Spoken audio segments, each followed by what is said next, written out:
Hi student, welcome to my channel. तो आज देखेंगे हम इस वीडियो में जो हमारे पास स्फेरिकल मिरर थे दो, एक कॉनकेव और एक कॉन्वेक्स। ठीक है, उनके यूजेस। इससे पहले हमने उनके बारे में सब कुछ डिटेल में पढ़ा था कि वो बनते कैसे हैं, उनमें क्या क्या होता है और किस तरह से इमेज फॉर्मेशन उसमें होती है। ठीक है, तो अगर आपने वो वीडियो नहीं देखी है तो पहले जाके उनको देख लें। उन सभी का जो है लिंक डिस्क्रिप्शन में है। बाकी चलो अब देखते हैं इसमें इनके यूजेस। तो सबसे पहले देखेंगे हम कॉनकेव मिरर के यूजेस। तो कॉनकेव मिरर में मैंने देखो यहाँ पे दो डायग्राम बना के रखे हुए हैं। पेपर में तो आपको यूज़ आएंगे तो आपने सीधे यूज़ लिखना है, उसमें डायग्राम की ज़रूरत नहीं है। लेकिन आपको समझाने के लिए देखो मैंने यहाँ पे दो डायग्राम ऑलरेडी इसमें बना के रखे हुए हैं।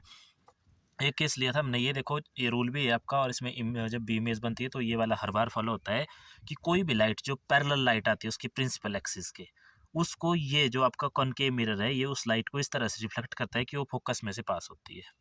पढ़े ना ये वाला। तो एक इसी के बेस पे इसके यूजेज हैं बहुत सारे। जैसे देखो फर्स्ट यूज है use in torches, search light and headlight of vehicle. ठीक है, ये यूज टू सी, चलो ये तो दूसरे के हैं। इसके ये पहले वाला देखो use in torch, search light and headlight of vehicle. लेकिन यहाँ पे ध्यान देना, यहाँ पे जैसे टॉर्चेज का नाम लिया ना, तो जैसे आजकल तो एलईडी वाली टॉर्च यूज होती है। ये यहाँ पे जो टॉर्च की बात हो रही है वो जैसे पहले जिसमें एक सिंगल बल्ब होता है अंदर, अभी भी वो कुछ टॉर्चेज है जिनमें एक सिंगल बल्ब होता है, उस वाली टॉर्च की बात हो रही है कि उसमें यूज़ होता है। और सर्च लाइट में और हेडलाइट ऑफ ए व्हीकल में। हेडलाइट ऑफ ए व्हीकल में देखो कहाँ यूज़ होता है। जैसे आप लोगों ने गाड़ी की हेडलाइट देखी होगी, उसमें अंदर एक जो है ऐसे बिल्कुल ऐसे चमकीला सा कुछ दिखाई देता है, ऐसे सिल्वर कलर जैसा। ठीक है, वो वाला वो होता है आपका कॉनकेव मिरर। अब देखो ये क्यों लगा होता है वहाँ पे, क्योंकि देखो जो भी लाइट उसमें पड़ती है ना, उस सारी को इस तरह से रिफ्लेक्ट करता है कि उसी देखे हो आगे फोकस पे जाके एक जगह पे इकट्ठा हो जाए। ठीक है, कन्वर्ज हो जाए, ताकि वहाँ पे एक अच्छा बीम बन सके। ये काम होता है इसका। और इसी का ये देखो एक लास्ट पॉइंट भी इसी में से आएगा कि large concave mirror use to focus sunlight in solar furnaces. Solar furnaces होती है जो सनलाइट से चलने वाली हमारी बड़ी बड़ी भट्टियाँ होती है। ठीक है, जैसे सोलर कुकर में भी इसको यूज़ करते हैं। तो उसमें क्या होता है देखो, जो इस तरह से जो सनलाइट आएगी ना, उसको सारी को एक बार बड़ा सा आपके पास ऐसे कॉनकेव मिरर लगा रहेगा, उस पे उसको सारी सनलाइट आएगी। फिर वहाँ से वो उस सारी की सारी सनलाइट को एक जगह क्या करेगा, कन्वर्ज करेगा, जहाँ पे जो है इसकी इंटेंसिटी बढ़ जाएगी और हीट ज़्यादा प्रोड्यूस होगी।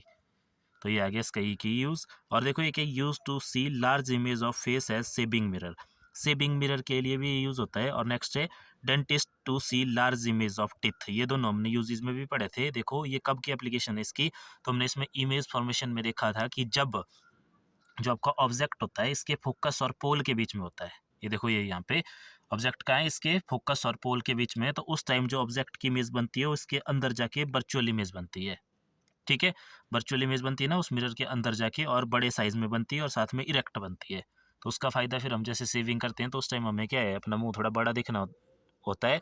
तो इसलिए हम उस मिरर को लेते हैं और हमारा मुंह आता है उस टाइम उसके पोल और फोकस के बीच में।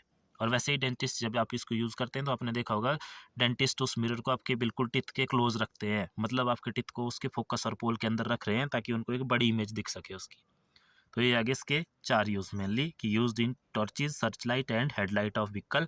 Next use to see large image of face as shaving mirror. और next used by dentist to see large image of teeth. और नेक्स्ट है large concave mirror use to focus sunlight in solar furnaces या solar cooker में भी use होता है। ठीक है, जहाँ पे मतलब हमने लाइट को इकट्ठा करना है। तो ये हो गया हमारे पास कॉनकेव मिरर। अब नेक्स्ट देखते हैं, नेक्स्ट है हमारे पास कॉन्वेक्स मिरर। तो कॉन्वेक्स मिरर का अगर आपको ध्यान हो तो उसमें इमेज फॉर्मेशन के दो ही केस बन रहे थे। एक की जब इन्फिनिटी पे थी तो सारी की सारी लाइट को फोकस पे अपने इकट्ठा कर रहा था। और दूसरा, जब इन्फिनिटी से लेके पोल तक कहीं पे भी ऑब्जेक्ट था तो उस टाइम वो आपको देखो इमेज इस तरह से मिल रही थी उसकी। एक तो इरेक्ट मिल रही थी, वर्चुअल मिल रही थी, और साथ में स्मॉल इन साइज मिल रही थी। ठीक है, तो इस केस में देखो ये जो है आपका यूज होता है, use as a rear view mirror in vehicle because it gives erect image.